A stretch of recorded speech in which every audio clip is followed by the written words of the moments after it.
மத்தேயு 3ஆம் அதிகாரத்தில் 3வது வசனம் என்ன வசனம்? கர்த்தருக்கு வழியை ஆயத்தப்படுத்துங்கள் என்று சொல்லி நம்ம பார்க்கிறோம். அப்ப ஞானஸ்தானத்தை குறித்து நம்ம அநேக காரியங்களை படிச்சிருக்கிறோம். ஞானஸ்தானம் எதற்காக சொல்லி நமக்கு தெரியும். ஆண்டவரோடு கூட இருக்கிறதான அந்த உறவை நாம் என்ன செய்யறோம்? பலப்படுத்திக் கொள்ளும்படியாக. அப்ப இதுவரைக்கும் ஆண்டவரோடு கூட நமக்கு உறவு இல்லையா அப்படின்னு சொன்னா, உறவு எல்லாமே இருக்குது. ஆண்டவரோடு கூட இருக்கிற உறவு, ஒரு மனுஷன் இந்த பூமியில பிறந்து அவர்கள் பிறந்த நாள் முதற்கொண்டே அந்த உறவு எல்லாருக்குமே உண்டு. ஆனா அந்த உறவை நம்ம உறுதிப்படுத்துவதற்காக மட்டும்தான் ஞானஸ்தானம் என்று சொல்லி நம்ம பார்க்கிறோம். அப்ப அந்த உறவை நான் உறுதிப்படுத்தும் பொழுது, ஏன்னா உறவு என்று சொல்லப்படுவது அது நமக்கு தெரியும். உறவுனுடைய அதனுடைய தன்மை என்ன? ஒரு உறவு நமக்குள்ளே உண்மையா இருக்கும் பொழுது அந்த உறவு நமக்கு எவைகளை செயல்படுத்தும் என்று சொல்லுகிற அந்த தன்மை எல்லாமே நமக்கு தெரிந்தவைகள் தான். அப்ப இன்னைக்கு அந்த ஸ்நானத்தை குறித்து நாம் பார்க்கும்போது, இங்க அவர் மத்தேயு சுவிசேஷத்தில் அவர் என்ன சொல்றார்? அதுக்கு முன்னாடி வசனத்துல வாசிக்கிறோம். 2வது வசனம், மன திரும்பங்கள், பரலோக ராஜ்யம் எப்படிப்பட்டதாக இருக்கிறது? சமீபமாக இருக்கிறது என்று சொல்லி. ஹல்லேலூயா, ஹல்லேலூயா. அப்ப மன திரும்பங்கள், பரலோக ராஜ்யம் சமீபமாக இருக்கிறது. வேதத்துல அநேக இடங்களில் நம்ம பார்க்கிறோம்.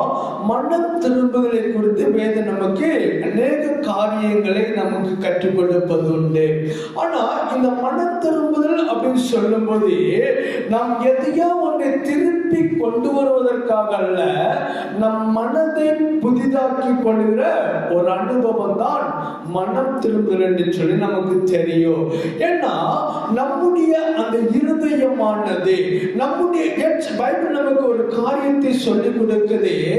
மனிதனுடைய இருதயம் அது எப்படிப்பட்டதா இருக்கிறது? அது திருக்குள்ளதா இருக்கிறது என்று சொல்லி நம்ம பார்க்கிறோம். அது வஞ்சகம் நிறைந்திருக்கிறது, அது கேடுபாடு இருக்கிறதான ஒரு இருதயமா இருக்கிறது. அப்ப இந்த திருக்கும் வஞ்சகமும் கேடுபாடும் இருக்கிறதான இருதயங்களுக்குள்ளே ஒரு புதிதான ஒரு மாற்றம் உருவாகுவதற்காகத்தான் இங்க ஸ்நானம், அதாவது ஞானஸ்தானம் என்று சொல்லப்படுகிறதான ஒரு அத்தியாயத்தை இந்த இடத்துல நமக்கு தேவன் ஆதியிலே அவர் கற்றுக் கொடுப்பதை நாம் பார்க்க முடிகிறது. ஏன்னா மனுஷன் ஜலத்தாலும் மட்டுமல்ல, அவருடைய பரிசுத்த ஆவியினாலே முதலாவது ஞானஸ்தானம் பெற்றிருக்க வேண்டும். இன்னைக்கு சபையினுடைய ஒரு அங்கத்துவத்துக்காக இன்னைக்கு என்ன செய்யறோம்? ஸ்நானம் எடுக்கிறோம். நிறைய பேருடைய நிலைமைகள் அப்படிப்பட்டதாகத்தான் இருக்கும். ஸ்நானம் எதற்காக எடுக்கிறோம், ஏன் எடுக்கிறோம், இல்ல அதனுடைய தன்மைகள் என்னவென்பதை ஜனங்கள் புரிந்து கொள்ளக்கூடாதபடிக்கு இன்னைக்கு என்ன செய்றார்கள்? நான் இந்த குறிப்பிட்ட ஒரு சபையில இல்ல குறிப்பிட்ட ஒரு ஸ்தாபனத்தில நான் அங்கமாக இருக்க வேண்டும் என்று சொன்னார், இல்லை உறுப்பினராக இருக்க வேண்டும் என்று சொன்னால் எனக்கு எது தேவைப்படுகிறது? ஸ்நானம் தேவைப்படுகிறது. அப்ப இந்த ஸ்நானத்தினுடைய முக்கியத்துவத்தை நான் புரிந்து கொள்ள கூடாதபடிக்கு, ஏன்னா ஸ்நானம் எடுக்கும் போது சரி நினைச்சிடும் அநேக தீர்மானம் படிச்சுதான் அதை எடுக்கிறோம். அது எதுக்காக எடுக்கப்படுகிறது? அந்த ஸ்நானத்தினால் எனக்கு என்ன நன்மைகள் உண்டு?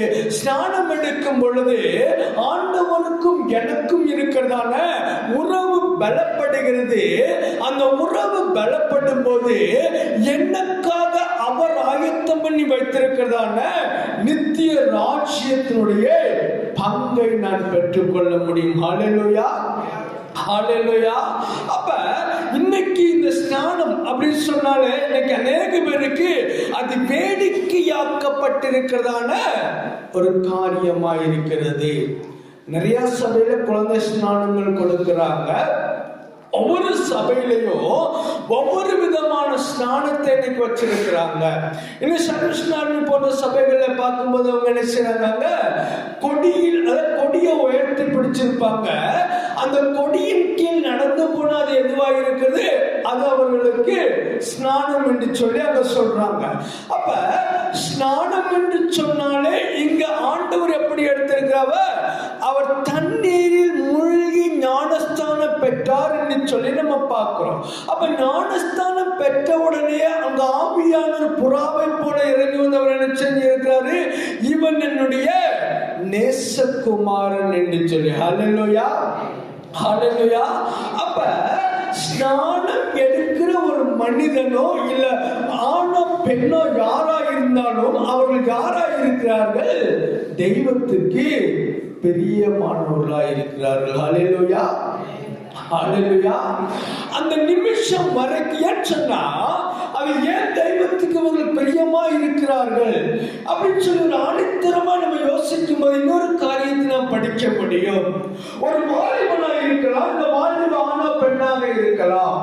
அவருடைய வாழ்க்கையில இந்த ஸ்நானம் எடுப்பதற்கு முன்பாக அவர் எந்த பாவத்துக்குள்ள விடுவதற்கு சாத்தியமே கிடையாது. நல்லா நிறைய பேரை பார்க்கிறேன். அதாவது ஆவிக்குரிய ஜீவிதத்துல வளர்த்தெடுக்கிற பிள்ளைகளை குறித்து நான் பேசுகிறேன். உலக காரியங்களுக்குள்ளாய் போகிற பிள்ளைகளை குறித்து நான் பேசவில்லை. ஏன்னு சொன்னா அது ஒரு ஸ்டேஜ் ஆன உடனே அது என்ன செய்யும், பாவத்துக்குள்ளே போய் விழுகிற ஒரு அனுபவம் அங்க உண்டு. ஆனா அதே நேரத்துல ஆவிக்குரிய ஜீவிதத்துல ஒரு பிள்ளை வளர்ந்து வரும்போது செபிக்கிற குடும்பம், காத்திருக்கிற குடும்பங்களுக்குள்ள தலைமுறைகள் தெய்வத்தோடு கூட சரியாய் வளர்ந்து வருவார்கள். ஆனா ஸ்நானத்துக்கு பிற்பாடு அந்த பிள்ளைகளுடைய வாழ்க்கையில போராட்டங்கள் அதிகப்படுவதை பார்க்க முடியும். பாவம் அந்த பிள்ளைகளை ஆண்டவர் செய்வதை பார்க்க முடியும். காரணம் என்னவென்று சொன்னால், அதாவது தெய்வத்துக்கு பிரியமாய் ஞானஸ்தானம் எடுத்தவுடனே தெய்வத்துக்கு பிரியமாய் மாற்றப்பட்ட பிள்ளைகளை எப்படி தெய்வத்தோடு கூட இந்த பிரிப்பது என்பதை சாத்தான் உன்னிப்பான வேலைகளை செய்து கொண்டே இருப்பான். ஹல்லேலூயா, ஹல்லேலூயா. எப்படி அந்த தலைமுறைகளை தகர்த்தெடுக்க வேண்டும், எப்படி தலைமுறைகள் தெய்வத்தோடு கூட ஒத்து போக கூடாது, தலைமுறைகள் தெய்வத்தோடு தூரப்படுத்த வேண்டும் என்று சொன்னா நீங்க நல்லா கவனிச்சு பாருங்க. ஸ்நானம் எடுத்ததுக்கு பிற்பாடு அந்த பிள்ளைகளுடைய வாழ்க்கையில போராட்டம் அதிகமா இருப்பதை நாம் பார்க்க முடியும். அப்ப அதுதான் தெய்வத்துக்கு பிரியமா இருந்தா சாத்தானுக்கு என்ன செய்யாது, பிடிக்கவே பிடிக்காது. அப்ப அப்படிப்பட்டதான் ஒரு நிலைமை. இப்ப அதுக்கு நான் என்ன வழிகளை செய்ய வேண்டும்? முதலாவது, என் தலைமுறைகள் பாவத்துக்குள்ளே சிக்குண்டு போக கூடாது என்று சொன்னால் அவர்களுக்கு ஜென்மம் கொடுத்தவர்கள் செவ்வையான பாதையில் நடக்க வேண்டும். ஹல்லேலூயா, ஹல்லேலூயா. வழியை அவர்கள் தெய்வத்துக்காக செய்யப்படும், வழியை ஆயத்தப்படுத்திக் கொள்ள வேண்டும். அவர்கள் தெய்வத்தோடு கூட செய்யணும், உணவை பலப்படுத்திக் கொள்ள வேண்டும். ஒவ்வொரு மனிதனுடைய வாழ்க்கையில் அவர் என்ன சொல்றாரு, மனம் திரும்புங்கள், பரலோகம் சமீபமாக இருக்கிறது. அது சமீபமா இருக்கிறது என்று சொல்லி அவர் நினைச்சா அங்க யோவான் நினைச்சா அவர் தீர்க்க தரிசன காரியங்களை குறித்து பேசிக்கொண்டே இருக்கிறார். இன்னைக்கு மனம் திரும்புதலை குறித்து எத்தனை எச்சரிப்புகள், மனம் திரும்புதலை குறித்து எத்தனை செய்திகளை கேட்கிறோம். எந்த கன்வென்ஷன் எடுத்தாலும் பாருங்களேன், 3 நாட்கள் கன்வென்ஷன் நடத்துறாங்கன்னு சொன்னா 2 நாட்கள் என்ன செய்வார்கள், காமனா சில காரியங்களை பேசிட்டே போவாங்க. ஆனா 3வது நாள் ஆகும் போது அந்த தேவனுடைய வருகையை குறித்தோ மனம் திரும்புவதை குறித்தோ அவர் அதாவது பேசாத எந்த கன்வென்ஷனை நம்ம பார்க்கவே முடியாது. ஆனா எத்தனை கன்வென்ஷன்கள் இருந்தாலும் சரி, எத்தனை ஆராதனைகள் இருந்தாலும் சரி, எத்தனை காத்திருப்புகள் இருந்தாலும் சரி, இன்னும் மனம் திரும்புவதை கேட்ட கனிகளை கொடுக்காத எத்தனை விசுவாசிகளை நாம் பார்க்க முடியும். ஹல்லேலூயா, ஹல்லேலூயா. அதான் கருத்து வாசிக்கிறவர் என்ன சொல்லிருக்காரு, நீங்க என்ன செய்யுங்க, மனம் திரும்புவதை கேட்ட கனிகளை கொடுங்கள் என்று சொல்லி யோவான் நமக்கு திட்டமான ஒரு காரியத்தை சொல்லுகிறார். மனம் திரும்புவதை கேட்ட கனிகள் நமக்கு வேண்டும் என்று சொல்லி நம்முடைய கனிகள் நிறைய மனுஷன். அப்ப மனம் திரும்புவதை கேட்ட கனிகளை நாம் வெளிப்படுத்தும் பொழுது, அந்த கனிகள் எனக்குள்ளே செயல்படும் பொழுது வாசிங்க கலாத்தியர்ல 4ஆம் அதிகாரத்துல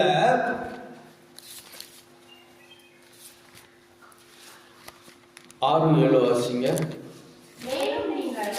மேலும் நீங்கள் புத்திரராய் இருக்கிறபடியினால் அப்பா பிதாவே என்று கூப்பிடத்தக்கதாக தேவன் தம்முடைய குமாரனுடைய ஆவியை உங்கள் இருதயங்களில் அனுப்பினார். ஆகையால் இனி நீ அடிமையாய் இராமல் புத்திரனாய் இருக்கிறாய். நீ புத்திரனானால் கிறிஸ்துவின் மூலமாய் தேவனுடைய சுதந்திரவாளியுமாய் இருக்கிறாய். ஹல்லேலூயா, ஹல்லேலூயா. அப்ப ஞானஸ்தானத்தை பெற்றுக்கொண்ட ஒருவர் அவர் யாரா இருக்கிறாங்க? அவர்கள் தேவனுடைய பிள்ளைகளாய் இருப்பதனால தேவன் அவர்கள் மேல பிரியமாய் இருக்கிறார். ஹல்லேலூயா. அவரை பார்க்கிறோம் இல்லையா? ஆகையால் மேலும் நீ புத்திரனாய் இருக்கிறபடியினால் அப்பா பிதாவே என்று சொல்லி கூப்பிடுகிற அந்த புத்திர சிவிகாரத்தின் ஆவியை நமக்கு தந்திருக்கிறார். எதனால? அந்த ஸ்நானத்தின் மூலமாக நாம் தேவனோடு கூட இருந்த அந்த உறவை உறுதிப்படுத்தினதுனால. ஹல்லேலூயா, ஹல்லேலூயா. உறுதிப்படுத்தினதுனாலதான் அப்பா பிதாவே என்று சொல்லி கூப்பிடுகிற அந்த விசேஷித்த ஒரு ஆவியை ஆண்டவர் நமக்கு கொடுத்திருக்கிறார் என்று நம்ம பார்க்கிறோம். அந்த பிள்ளைகளாக இருப்பவர்கள் அவர்கள் அடிமையாக இருப்பது கிடையாது. இன்னைக்கு எதுக்கு மனிதர்கள் அடிமையா இருக்கிறாங்க?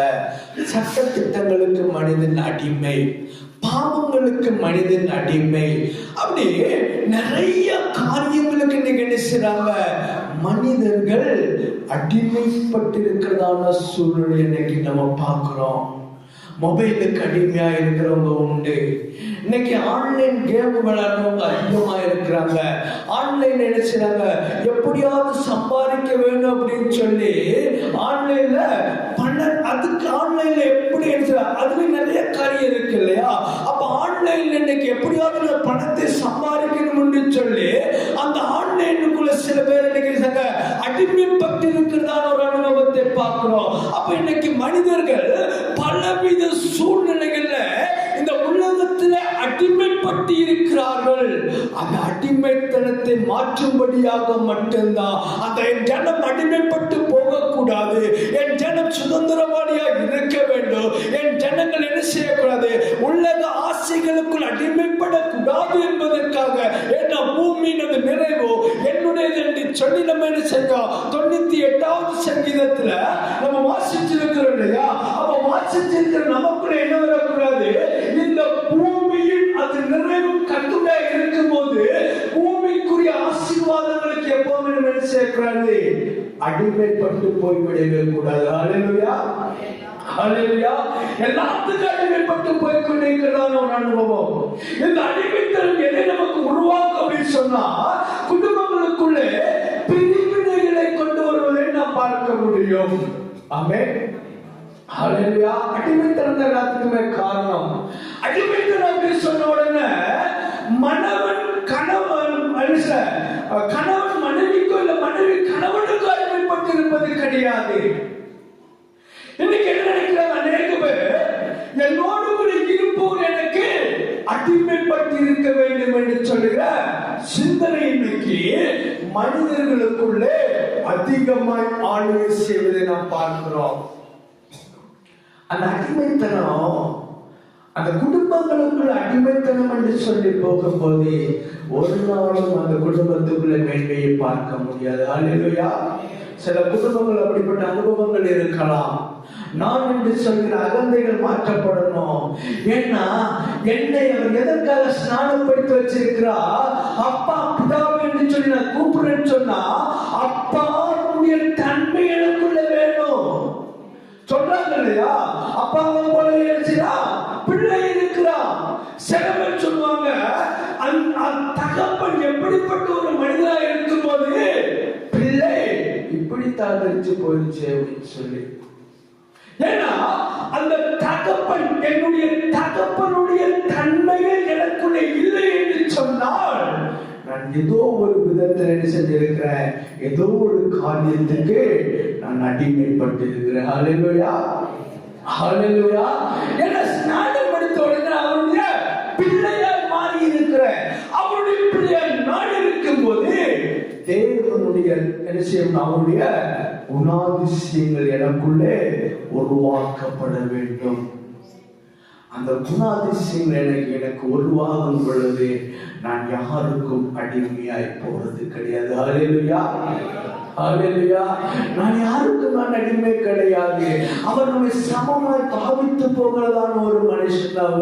அவர் ஆண்டவர் நம்ம நினைச்சா எந்த அடிமை என்று சொல்லல, நீ கிரேக்கன் என்று சொல்ல, யூதன் என்று சொல்ல, நான் உன்னை வேறுபடுத்தி பார்க்க கிடையாது, நான் உன்னை அடிமையை பார்க்க கிடையாது. ஆனா இன்னைக்கு சக மனிதனுடைய வேறுபாடு அடிமைத்தனமோ இன்னைக்கு கிறிஸ்தவத்துக்குள்ளே சீர்கேடுகளை உருவாக்கி கொண்டே இருக்கிறது. ஆமென், ஹல்லேலூயா.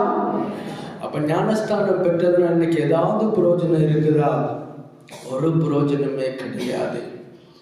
ஸ்நானம் எடுத்த உடனே பரலோக ராஜ்யத்துக்குள்ள போகவும் முடியாது.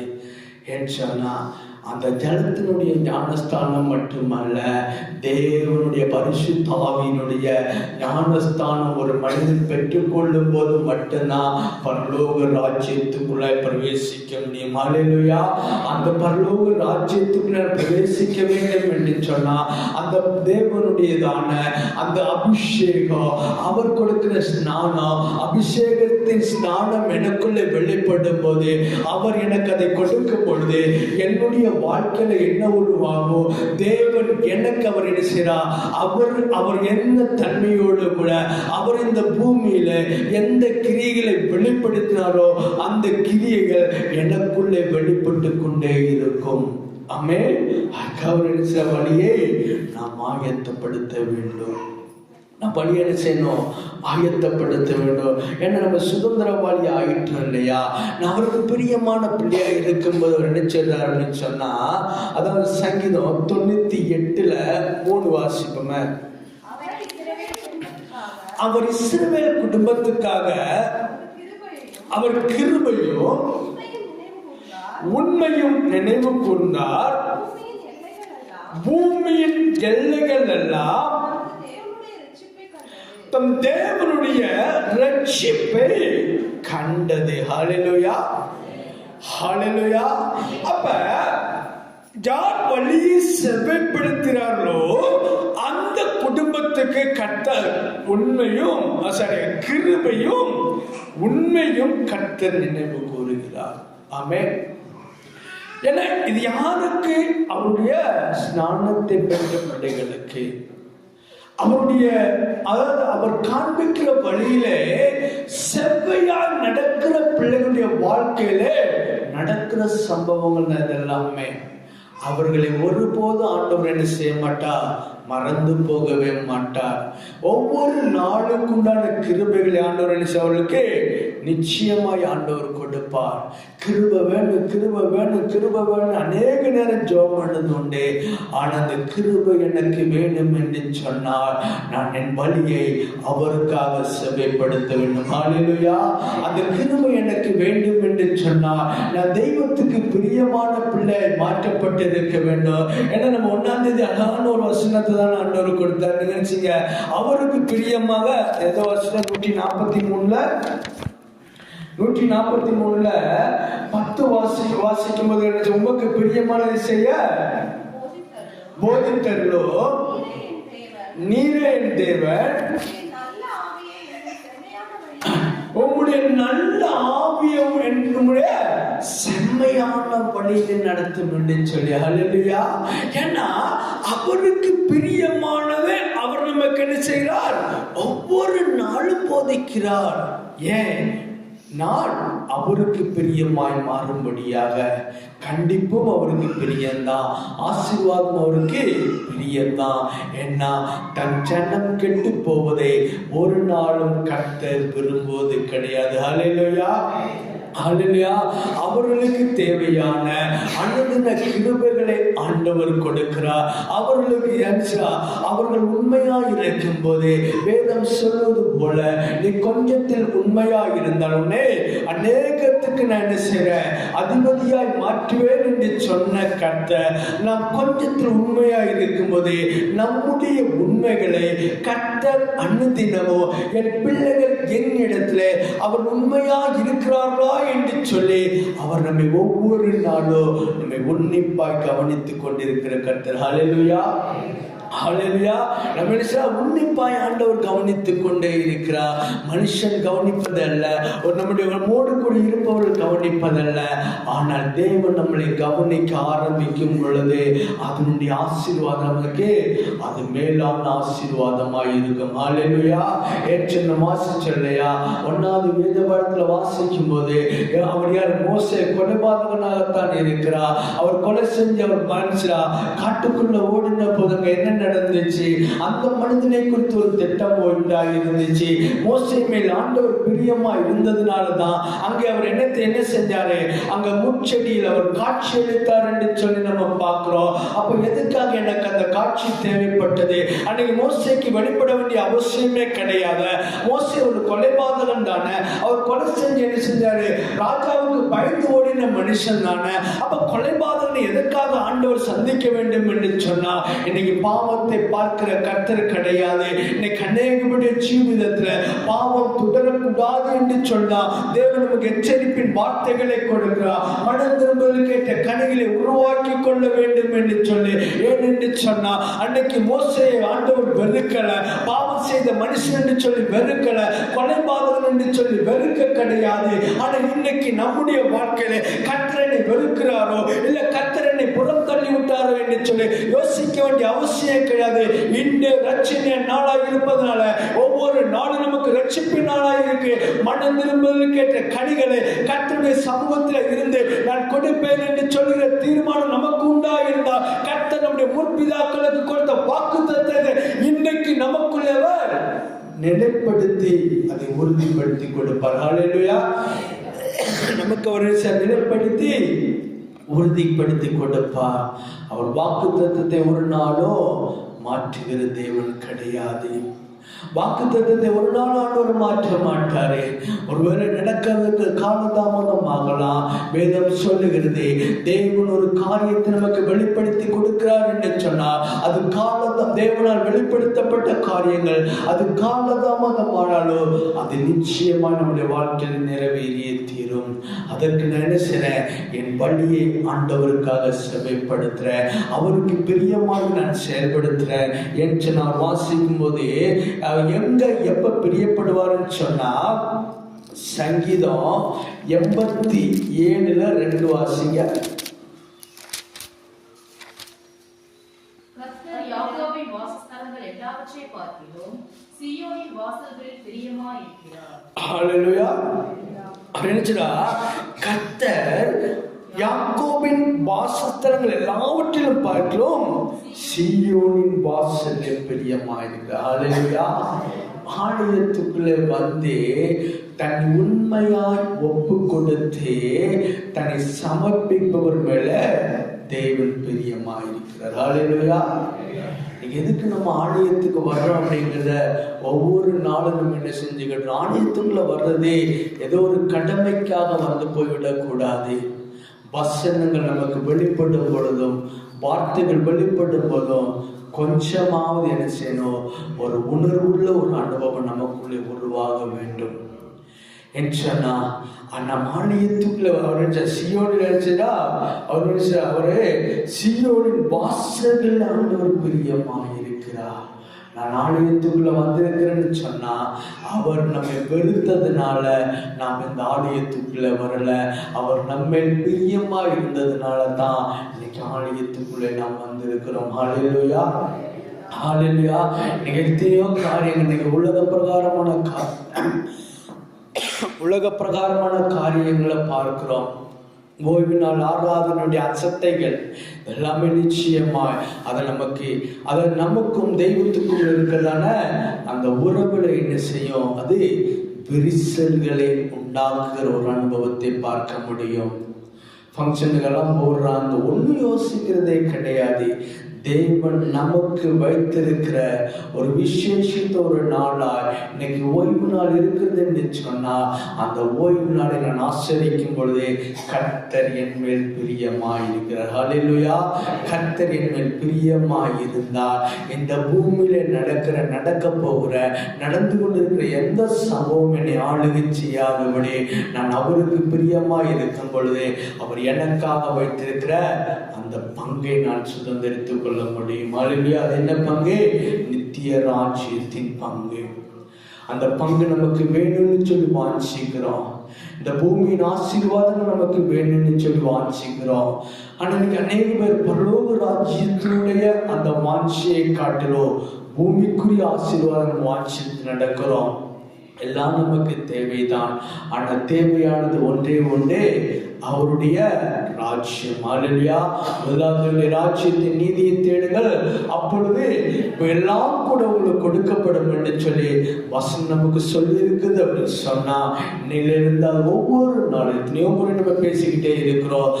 ஒவ்வொரு நாளும் ஆண்டவருடைய சமூகத்தில் இருக்கும்போது, ஆண்டவரே உங்களுடைய ராஜ்யத்தின் நீதியை நான் தேடுறேன் ஆண்டவரே, அப்பொழுது எல்லா காரியத்தையும் நீங்க எனக்கு நடத்தி தருவீங்கன்னு சொல்லுற அந்த பூரண விசுவாசத்தோடு கூட இந்த இடத்துல நான் வந்திருக்கிறேன்னு சொன்னா கர்த்தர் நிச்சயமாக நமக்கு என்ன செய்வார்? மேன்மையான காரியங்களை வெளிப்படுத்தி கொடுப்பா. சமாதானத்தோடு கூட இருங்க, சந்தோஷத்தோடு கூட இருங்க, ஒருவருக்கு விட்டு கொடுத்து வாழுகிற அனுபவத்தோடு கூட இருங்க. தேவன் விரும்புவது அது மட்டும்தான். ஏன் அப்படின்னு சொன்னா, நான் விட்டு கொடுப்பின் வாழ்க்கை இல்லாததுனால இன்னைக்கு புறஜாதிகள் மத்தியில நம்முடைய குடும்பங்களுக்குள்ளே சாட்சி அனுபவம் இல்லாத ஒரு அனுபவம். இன்னைக்கு காலையில் ஒரு அழகாச்ச ஒரு 3 வார்த்தையை சொன்னாங்க. நான் அதுக்குள்ள நான் போகல. ஸ்நானம் எதற்காக அப்படின்னு முதல்ல ரட்சிப்பை பிரஸ்தாபப்படுத்த, 2வது சாட்சியோடு இருக்க, 3வது காரியம் உண்மையோடு கூட இருக்க, கிருபை அந்த ஒரு காரியம். அப்ப 3 காரியம் நமக்கு பிரதானமாக இருக்குது. ஸ்நானம், இத ஸ்நானம் எடுக்கும் போது இது நான் அதாவது வழியை ஆயத்தப்படும் போது இருக்கிற காரியங்களை குறித்து நான் சொன்னேன். ஸ்நானம் எடுக்கும்போது ஒரு மனிதனுடைய ரட்சிப்பு நிச்சயமாக உறுதிப்படும். அவங்க சாட்சி உள்ளவங்களா இருப்பாங்க. அவங்களுக்கு ஒவ்வொரு நாளும் கிருபை நிறைந்திருக்கும். நீங்க எல்லாரும் ஸ்நானம் எடுத்தவங்க தான் அப்படின்னு நம்ம என்ன செய்வோம்? இருக்கிற இடத்துல ஒரு நிமிஷம் மௌனமாய் முழங்கால் பண்ணிட்டு, ஆண்டவரே நான் ஸ்நானம் எடுத்திருக்கிற ஆண்டவரே, அந்த புதிய உடன்படிக்கை எனக்குள்ள இருக்குது ஆண்டவரே, ஆனாலும் அப்பா என் வாழ்க்கையில இன்னும் ஒரு மாற்றம் இல்லையா ஆண்டவரே சொல்லி, ஆண்டவரே எனக்குள்ள நீங்க மாற்றத்தை தாங்கன்னு கேளுங்க. நீங்க மாற்றத்தை நீங்க கேட்காதது வரைக்கும் எந்த இடத்துல மாற்றத்தை உருவாக்கி கொள்ள முடியாது. வைராக்கியங்கள், கோபங்கள், இன்னும் அநேக பிரச்சனைகள் நம்முடைய வாழ்க்கையில் போவது உண்டு. அந்த நிலைமைகள் எல்லாவற்றையும் கர்த்தர் மாற்றி, ஆண்டவரே நான் ஸ்நானம் எடுத்திருக்கிறேன் ஆண்டவரே, ஆனா அது தண்ணீரினால் எடுக்கப்பட்டதான் ஒரு ஸ்நானமா இருக்கிறது. ஆனால் நீர் இந்த பரிசுத்த ஆவியுடைய ஸ்நானம் எனக்கு கொடுக்கும் போது, ஆண்டவரே என் வாழ்க்கையிலுடைய அந்த திவ்ய சுபாவம் பிறக்கும் ஆண்டவரே, அந்த ஆவியின் அபிஷேகம் வேண்டும் என்று சொல்லி ஒரு நிமிஷம் உள்ளத்தின் ஆனந்தம் நான் செபிப்போமா? பரிசுத்த பிதாவே, உம்மை நன்றியோடு உம்மை துதிக்கிறோம், சொல்லிக்கிறோம் ஆண்டவரே. அப்பா எங்களுடைய வாழ்க்கையில் ஆண்டவரே, அப்பா நாங்கள் ஸ்நானம் எடுத்திருக்கிறோம் அப்பா. அந்த ஸ்நானத்தை குறித்து ஆண்டவரே அநேக காரியங்கள் நாங்கள் கேட்டு இருக்கிறோம், நாங்கள் படித்திருக்கிறோம் ஆண்டவரே. அந்த ஸ்நானம் எடுத்தவர்கள் உங்களுக்கு பிரியமா இருப்பார்கள் என்று சொல்லி நாங்கள் பார்க்கிறோம் ஆண்டவரே. உங்களுடைய பிள்ளையா இருப்பாங்க ஆண்டவரே. ஸ்நானம் எடுத்தவர் ஆண்டவரே, அவர்கள் ரட்சிப்பு உறுதிப்பட்டு இருக்கீங்க ஆண்டவரே. ஸ்நானம் எடுத்தவர்களுக்குள்ள ஆண்டவரே அப்பா சொல்லிருக்கிறோம் ஆண்டவரே, அவங்களுக்குள்ள சாட்சி அனுபவம் இருக்கீங்க ஆண்டவரே. ஸ்நானம் எடுத்தவர்களுக்குள்ள அப்பா ஆமென் ஆண்டவரே. ஒவ்வொரு நாளுடைய கிருபையானது அப்பா அது நிலைப்படும் என்று சொல்லி நாங்கள் பார்க்கிறோம் ஆண்டவரே. அவன் வேதம் என்று சொல்லுகிறது, காலைதோறும் கிருபைகள் புதிதாக இருக்கும் என்று சொல்லி நாங்கள் பார்க்கிறோம் அப்பா. புதிய கிருபைகள் ஆண்டவரே ஒவ்வொரு பிள்ளைகளையும் ஆளுகை செய்வதற்கு தடையாக இருக்கிறதான தன்னுடைய ஜென்ம சுபாவ தன்மைகள் இயேசுவின் நாமத்துல இப்பொழுது மாறி போவதாக ராஜா. இயேசுவின் நாமத்துல ஜென்ம சுபாவங்கள் மாறி ஆண்டவரே தெய்வீக சுபாவம் திவ்ய சுபாவம் பிள்ளைகளுக்குள்ள வெளிப்பட என் ஆண்டவராக நீங்கப்பா உதவி செய்யும்படியாக செபிக்கிறேன் ஆண்டவரே. பரிசுத்த ஆவியார் நடத்துகிற தகப்பனே உங்களுடைய பிள்ளைகளுக்கு ஆண்டவரே வேதத்தை குறித்த அறிவை ஆண்டவரே ஒவ்வொரு பிள்ளைகளும் இன்னும் கண்டுகொள்ளத்தக்கதான அப்பா அந்த கிருபையின் அனுபவத்தை என் ஆண்டவர் தரும்படியாக செபிக்கிறோம் ஆண்டவரே. இந்த உலகத்துக்கு 10 வருஷம் தருகிற அனுபவம் அல்ல. ஞாயிற்றுக்கிழமையான ஆராதனை மற்ற இடம்பெற்ற நாட்களே அநேக பாவத்துக்கு அடிமையாக இருக்கிற அனுபவத்தின் முகாமிரம் குடும்பங்களுக்கு சந்தேகம் தத்தனையும் போராட்டங்களும் அடப்பான நாட்களா இருப்பதனால தேங்க்யூ லார்ட். ஹalleluya. அமேன். திட்டமான காரியங்கள் ஆண்டவரே உங்களுடைய பிள்ளைகளோடு பேசிக்கொண்டு இருப்பதற்காக நன்றி ராஜா. திட்டமான காரியங்களை பேசிக்கொண்டு இருப்பதற்காக நன்றி ராஜா. ஞாயிற்றுக்கிழமை பரிசுத்தா மற்ற நாட்களுடைய நிலைமையை சிந்தித்து பாருங்கள். எந்தெந்த பாவத்துக்கு அடிமையாக இருக்கிறோம், எந்தெந்த பாவத்துக்கு நான் அடிமைப்பட்டிருக்கிறேன் அப்பா பிதாவே என்று சொல்லி கூப்பிடுற புத்திர சிவிகாரன் ஆவியில் கொடுத்து ஒரு பிள்ளை அவருடைய பிள்ளையா நம்மை அவர் ஏற்றுக்கொண்டிருக்கும் போது பாவத்துக்குள்ளாய் வாழ்ந்து கொண்டிருக்கிற மனிதா இந்த சத்தத்தை கேட்கிறவங்க யாராக இருந்தாலும் சரி, நீங்க உள்ள இருக்கலாம் வெளியே இருக்கிறது கேட்கிற யாராக இருந்தாலும் சரி, பாவத்துக்குள்ள வாழ்ந்து கொண்டு மன திரும்புவதை குறித்த எந்த ஒரு உணர்வு இல்லாமல் இருக்கிறதான எச்சரிப்பின் வார்த்தைகள் நிமிஷமா இருக்கிற அவன் குடும்பங்களை பார்த்து கற்று எச்சரிக்கிறான். இது சங்கரமும் போராட்டம் இருந்ததான நாட்கள் என்று சொல்லி ஒருவரே 1ஆவது வாக்குத்தத்தம் கொண்டமும் பொதுவாகத்தான் இருந்தது. அந்த காரியங்களை நிறைவேறிக் கொண்டிருப்பதை நாம் பார்க்கிறோம். அந்த சஞ்சலங்கள் போராட்டங்கள் தப்பித்துக் கொள்ள வேண்டும் என்று சொன்னார். இன்றே மனம் திரும்புவதின் நாள், இன்றே ரட்சணியத்தின் நாள். ஆண்டவரே என்னுடைய பாவங்களை நான் விட்ட ஆண்டவரே, நான் முன்னாடி வந்து எதுவும் செய்கிறதுனால கிடையாது. குடிப்பழக்கம் உண்டு, அதுபோல எத்தனையோ பழக்கங்கள் உண்டு. எல்லாவற்றையும் ஆண்டவர் வெறுக்கிறவர். என் ஜனம் நான் அளிக்கும் நன்மையினால் அவர்கள் திருப்தி ஆக வேண்டும் என்று சொன்னால் என்று எல்லாவற்றை விட்டு மனம் திரும்புவதை கர்த்தர் எதிர்பார்த்து கொண்டிருக்கிறார். எங்கள் அன்பின் பரலோக பிதாவே, ஆசீர்வதிக்கப்பட்டதான இந்த பரிசுத்தமான இந்த ஓய்வுகளுக்கான வேளாண்மை பரிசுத்த ஆவியானவரப்பா எங்களோடு என்னோடு கூட அவன் பேசிய இந்த வார்த்தைகளுக்காக உங்களுக்கு நன்றி செலுத்த மகிமையான காரியங்களை வெளிப்படுத்துங்க. இயேசுவின் மூலம் செபங்கள் நல்ல பிதாவே, ஆமென்.